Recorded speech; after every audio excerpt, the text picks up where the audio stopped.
E a mediação, ela é um processo. Assim como existe o processo judicial, a mediação é um procedimento. Ele é regulamentado pela Lei 13.140 e ele tem todo um trâmite, né, regulamentado na lei, com previsões, né, de como ele deve acontecer. Esse processo ele nasceu nos Estados Unidos na década de 70 e lá é um procedimento muito utilizado, muito mais do que o Poder Judiciário e até mesmo o Poder Judiciário acaba sendo a última via. E com o tempo, dentro da nossa estrutura é uma estrutura diferente, porque o Brasil é um país de civil law, né? Não sei se todo mundo que acompanha a gente aqui é formado em direito, mas civil law significa que as leis nossas são codificadas, não é pelos usos e costumes, como nos Estados Unidos, e até por isso a mediação ela foi chegar no Brasil um pouco mais tarde, né, do que efetivamente nos Estados Unidos e outros países que a legislação acompanha os usos e costumes.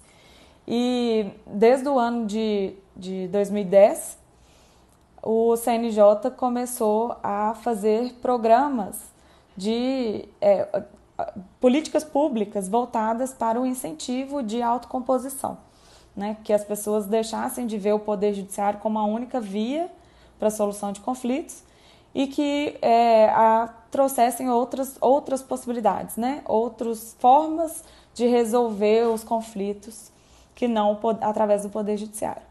Porém, como a nossa cultura enraizada ela é uma cultura, né, litigante, a gente nunca se sentiu muito seguro de procurar outras vias que não o Poder Judiciário, e quando a gente procurava, a gente sempre achava que, né, não tinha a mesma validade, não tinha a mesma força, que uma pessoa que você fazia um acordo extrajudicial entre as partes, você não ia conseguir, se a parte contrária não cumprisse, você não ia conseguir obrigar ela a cumprir, ia ter que acabar entrando na justiça.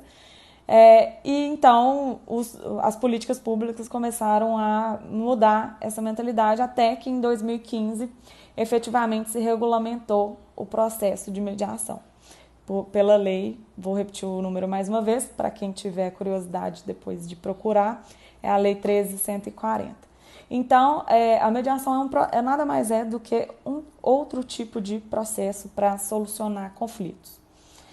E para que a mediação serve? A mediação serve para evitar que os conflitos se arrastem, né, por anos na justiça e principalmente para trabalhar a origem dos conflitos.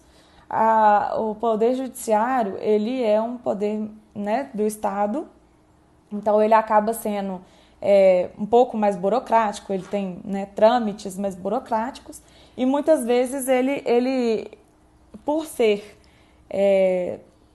impessoal, ele acaba sendo pouco assertivo, né? Ele vai só naquilo que a pessoa trouxe ali, num pedido, numa petição inicial, no processo.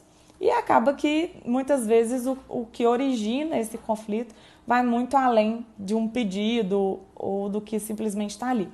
Então, a mediação de conflitos, ela serve para tratar esses conflitos efetivamente. O conflito aparente, todos os conflitos periféricos que estão em torno daquela situação e principalmente para fazer com que as soluções que sejam alcançadas sejam mais efetivas.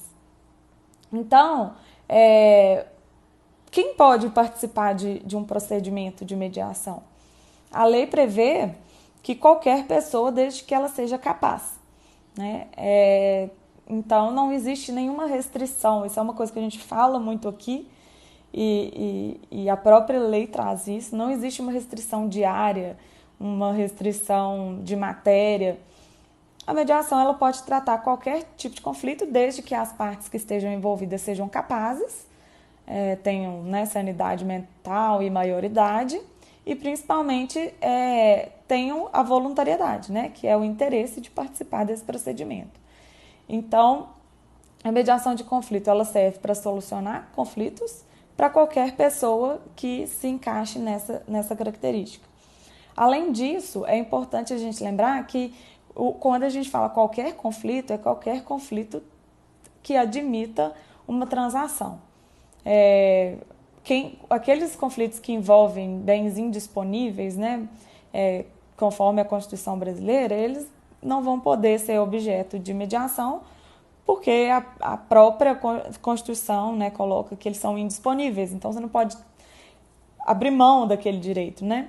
Mas aqueles direitos que são disponíveis e transacionáveis, pode. Eu gosto sempre de dar um exemplo na questão trabalhista. As verbas salariais, elas são direitos indisponíveis. Você não pode abrir mão, né? Falar, não quero receber. É seu direito e você não pode abrir mão daquilo. Mas você pode transacionar. Você pode acordar com o empregador, por exemplo, a forma de pagamento, né? Então, a gente tem que entender isso, que mesmo os direitos que são previstos como indisponíveis, se ele admitir transação, ele pode sim ser objeto de uma mediação. E levando em consideração que não existe nenhuma área de restrição, nenhuma matéria assim, propriamente dita, as restrições são mais quanto à qualificação do direito e das partes, né? Porque a parte tem que ser capaz e o direito disponível. Qualquer situação nessa natureza pode ser objeto de uma mediação.